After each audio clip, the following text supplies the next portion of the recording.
Welcome to the newest episode of Beyond the Fame with Jason Fraley. I'm your host, Jason Fraley, picking the brains of the top filmmakers, musicians, and artists of our time. Fantasia Barrino performs live at Wolf Trap in Vienna, Virginia on Friday, August 19th.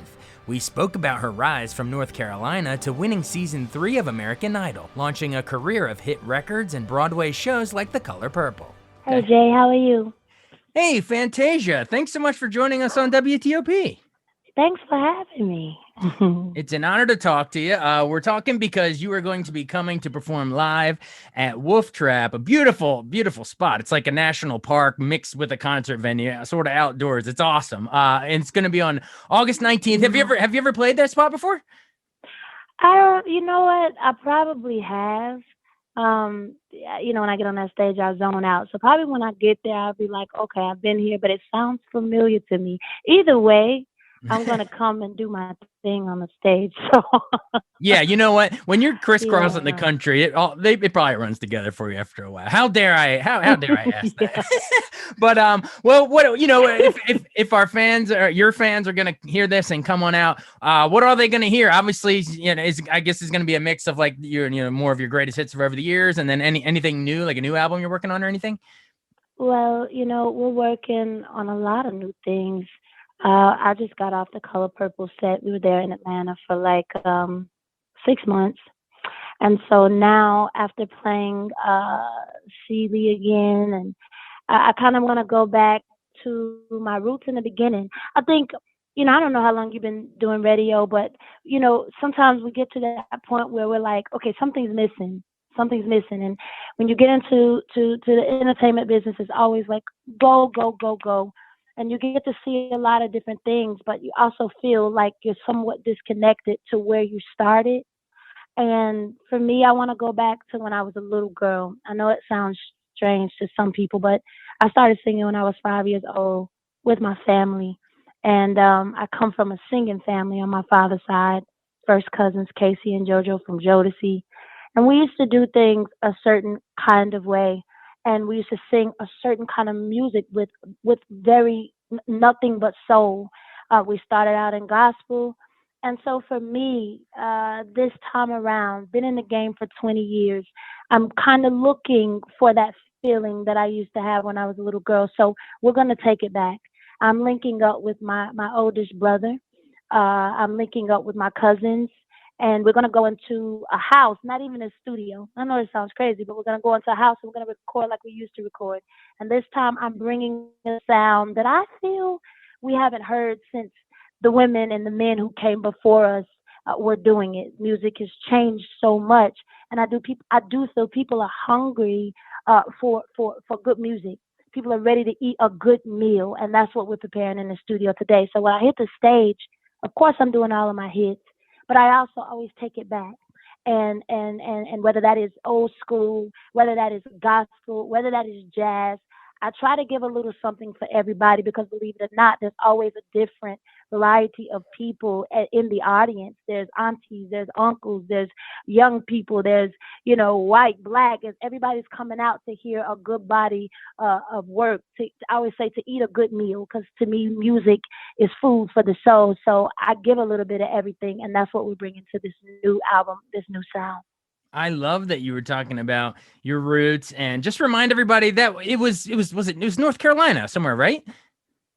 Yeah, I'm from North Carolina. Yeah. North Carolina. Mm-hmm. And you said your cousins were Casey and JoJo. We all remember, All My Life and all those great songs that they did. What were they like growing up? Well, Casey he's probably the one I'm the most closest to, and he's always been somebody I looked up to. Of course, he started in gospel as well with my father and my uncles. And I would always watch him because when he sings, he moves people. And of course, he has such an amazing story to tell, went through some things just like I did. So his testimony, where he is now from where he came from, is absolutely amazing. But I followed him. He always gave me great talks. When he would come to High Point to visit us, I would tell him I wanted to go with him. He would say, no, you don't. Stay in school, do your thing. So now that we're both in the industry, industry, and we're both hitting somewhat of the same stages. He's my mentor, and he's somebody who plays a big role in my life. So, I mean, it was always singing going on when we all linked Yeah. up, and that's what I want to bring back to my world right now. Right. I miss it.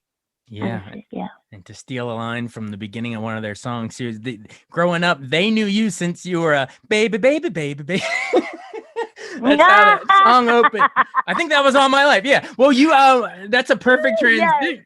All right, that's the best Fantasia I got on this Monday morning. Sorry, that's all I got. Uh, but It was good. I thank liked you. it. Thank you. Well, I know that you sang All My Life in the finale of Idol, but take me into Idol. I mean, needless to say, obviously changed your life in season 3, but talk about how just insane of an experience that was, because that was like I mean, Jennifer Hudson was that season, you were that season. I mean, it was a crazy class Yeah. that year. I mean, crazy in a good way. It was so Yeah. much talent on the stage with me. You know, so there were scary moments, but also great moments because when you love music and you're not competitive with others, you're just more competitive with yourself. It was at a point where we spent so much time together. We got to know each other. We got to know each other's families, hear each other's story. At that point, it was just like we were all praying for each other. Like whoever takes it, just take it and go far. It, you know, I think it was very different for all of us, something we had never done before, being on that type of platform. Um, but I had a great group. I had Latoya London, we had George Huff, we had we had two girls from Hawaii, and both of them could sing. I mean, it was just a roster of great talents, and they're all still doing their thing. Everybody's, doing what God created for them to do, and the doors that God is opening up for all of them. So I'm very proud of them. We still keep in touch. But it was different, especially for me, because I think I was the most, probably the country girl on the group. I was the country girl. I was the Southern girl. I was from High Point, North Carolina, and had never really seen anything on that level. Of course, singing all my life, but I was in Hollywood for the first time, away from my family, on television, and a lot of them had did somewhat, certain things that I hadn't done before. So that was a moment for me where I had to strictly trust God. And I told him, if this is what you have for me, I will walk through the door. I will always keep you with me. I will always stay humble. And that's what I just tried to do, is stay humble and know that it's not me. It's all God. And he opens doors for me, and he will continue to open them for me. And, my testimony is good, it's bad, but it's necessary. And was that door opening for me. So I'll always be grateful for that. Talk about the exact moment that door opened, because you're knocking on that door, you're in the finals, and suddenly you hear Ryan Seacrest call, and the winner is, they draw it out probably after a commercial break or whatever they always Hmm. did. But what's that like when Yeah. your name is called and the confetti falls? I mean, are you just, you have to know in that moment, wow, my life has changed forever. Uh, for me, I mean, and that's been so long ago, but I'll never forget that feeling. Everything kind of broke off for me. If you go back and play the footage from that, my heel broke on my shoe, Oh my yeah. bracelet broke off, my necklace broke off. Yeah, and for me that was spiritual. For me, it was like were breaking, generational curses were breaking, and God was about to allow me to walk through some major doors. Of course, at that time I was 19 years old, and I wish that I would have had just a better protection, team around me, because it is the industry. But again, like I said, it was necessary, everything that I went through. But for me, I look at it like chains and things had broken off for me and my family. I love the symbolism of that. And of course, that shows how much of a creative artist you are, that you see the, signs and symbols and everything. But I love the symbolism of the everything breaking and you breaking free. That's so great. One final idle Yeah. question real quick. Any good tidbits on, Seacrest or Simon, or, and what are those famous folks Uh, judge behind the scenes? Like, are they nurturing as they seem on screen, or what are they like? they're all human. They're all, what you see on the cameras is really what you get. Uh, I think they all took a liking to me, especially Simon. And after we would do things on screen, they would come to the back and speak to all of us and encourage all of us. And so that was really big. But Simon will always be my favorite. I think why? Because I like his honesty. I feel like we live in a world now where everybody's patty caking people and telling people what they want to hear. And he was just always the one that never did that. And he reminded me a lot of my father. My father is the man who put me on stage when I was 5 years old. And he would tell me when I was wrong and he would tell me when I was right. And I do think we need a little more of that, especially today, in today's time, because we're losing ourselves, and we're losing touch with the signs. Like I told you, you were like, I think that's incredible that you still see the signs. Mhm. Sometimes we get really lost, and people like Simon for me was the one that kept me where I needed to be. He reminded me of my dad, and I appreciate him for his honesty and his tough love. So what you see on the camera is really who Paula, who Randy, Simon, they were all cool people. And they didn't, I think for me, being fresh in the industry, they were my first examples outside of my cousins. But just really being there in the moment around cameras in Hollywood, they were my first examples of you don't have to really change who you are when you are gifted, when you are creative, when you are building an empire. You don't have to change who you are. You can stay the same. And just be a blessing to other people and keep grinding and working and let your life be a testimony. So that's what they were. And I enjoyed that. I love it. And the brutal honesty, tough love that you're talking about. Yeah, the world could use some more tough love. I'm with you. Awesome. Well, You know, pivoting out of Idol really quick into that first album, because as soon as you win, I mean, I Believe is like the hit, the celebration song of you winning. It goes number 1 on the Billboard Hot 100. But tell me about putting together the whole album. It was Free Yourself. I think you got like 3 Grammy nominations or something like that. But what is it excitement? Is it pressure? Like, okay, I just won. I need to make sure I put out a good album. Or what's the whole experience like just putting together the album right off the heels of Idol? it was always fun for me. It was always fun. I try not when you allow prayer to come in, it's not fun anymore. And that's what I was talking about, going back to my roots. We used to sing when nobody was paying us. We used to sing just because we love to sing. So going in the studio and working with people like Missy Elliott, Jermaine Dupri, Sean Garrett, Jazzy Faye. I had a lot of heavy hitters on that first album. It was a shocker to be in their presence, but to also get with creative people uh, such as themselves, it made me go even harder. It gave me a high. It was like a rush. I didn't need anything to drink. I didn't need anything to get me there, but to be in their presence and to hear what they were creating. I think the best part about it too is they followed me on Idol, and they did their research, and they took my story and my real, my honesty, and they put it into the records. And that album did so well because people could relate to it. You had other people who went through some of the same things that I went through, who were, when you think of the word idol, and I think this is what I caught in the beginning, you think of a perfect person, the look, the way they talk, the way they walk, they think of something perfect. And I was not that. I was not that perfect person. I had a story. I was a mother when I came, a young mother when I came onto Idol.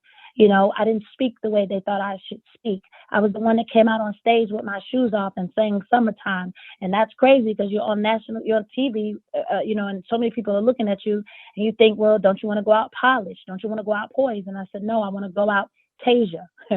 So all of those producers and writers, they followed me and they listened to my interviews and they brought real music to my album that people could relate to. And so there was no pressure for me. And that I don't ever want it to be any pressure for me. I just want to do what I love, and that is sing and bless people through the music. As long as I can do that, then I'll live a peaceful life. And my story doesn't have to go down in history as I was always trying to do this, so I ended up in a bad position.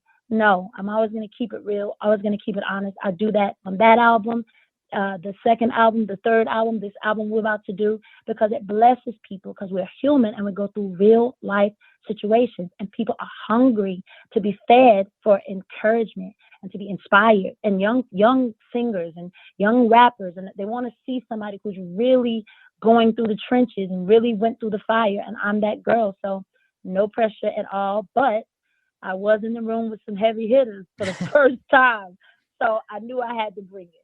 Oh yeah, well you brought it, and you're saying yeah, heavy hitters on that first one. But I'm glad you're saying you didn't view it as pressure. That's great. Well, how do you think you evolved from that second album, Fantasia? You know, with the hit song "When I See You," we all remember that. How do you think you evolved from that to the third album, Back to Me, with Bittersweet and all that stuff? Like, did you see yourself growing? You know, from we as fans see it as just listen as fans, but like from musically, or did you Mhm. find yourself maturing or evolving or anything musically, like from an artist standpoint?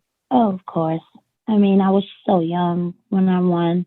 Um, and we grow, we go through new things. I'm married now with three beautiful children. My daughter's birthday is today. My oldest, she turned 21. Oh, happy Happy birthday to birthday.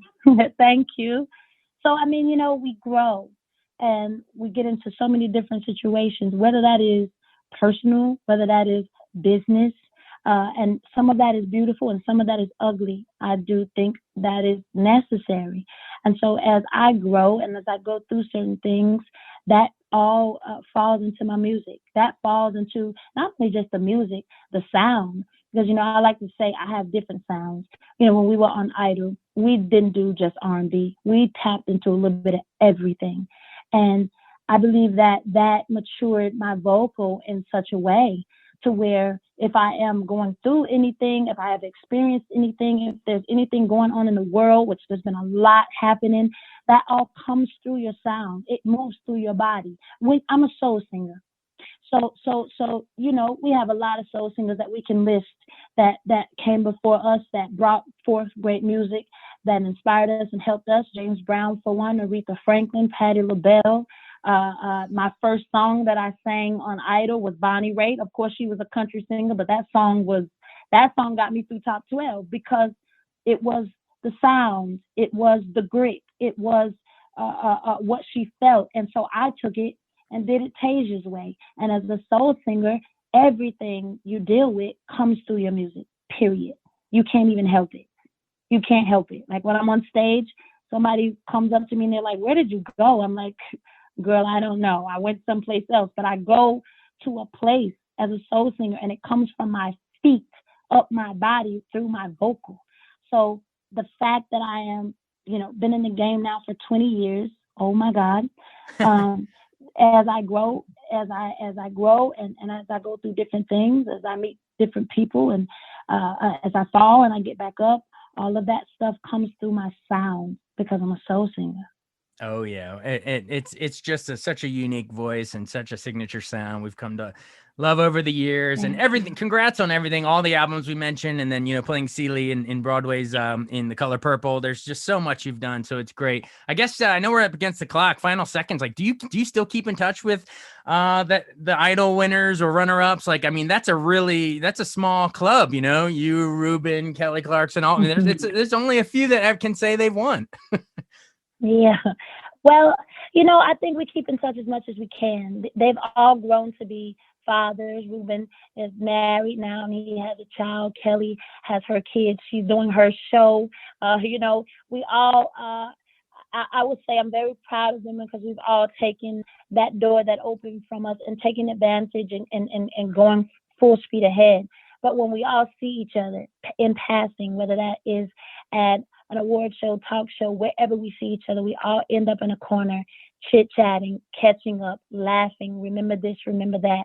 But I always say when you are trying to leave a legacy, when you are trying to be a game changer, you don't really have a whole lot of time to just be sitting up chit chatting on the phone because of course we've all grown and we're mothers and we're wives and we're husbands. But when we come together, especially coming from Idol, we it's almost like we never left.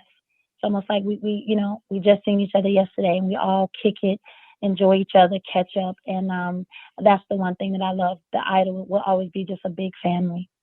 Oh yeah. Yeah. Well, again, everybody, thank you so much for joining us.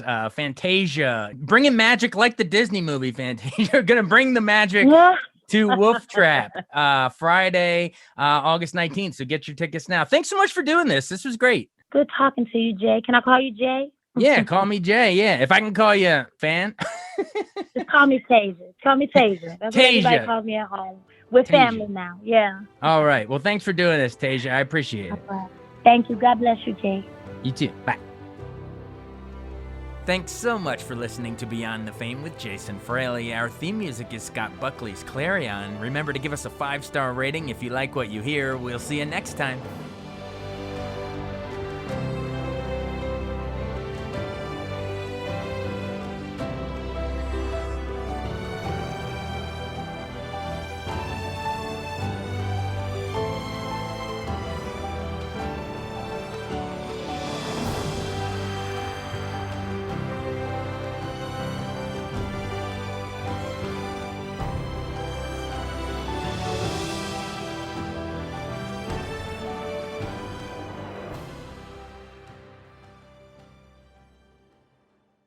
I wanted to take a second to tell you about an app I really enjoy. Living in the DC area is great, and Podcast DC gathers all of the local shows that I like all in one local app. Health, sports, local news, politics, and so much more. Podcast DC is the new local app with hundreds of DC area podcasts to choose from. I can earn exciting rewards just for listening and share the podcasts I love instantly. Available in the App Store or in Google Play, listen local with Podcast DC.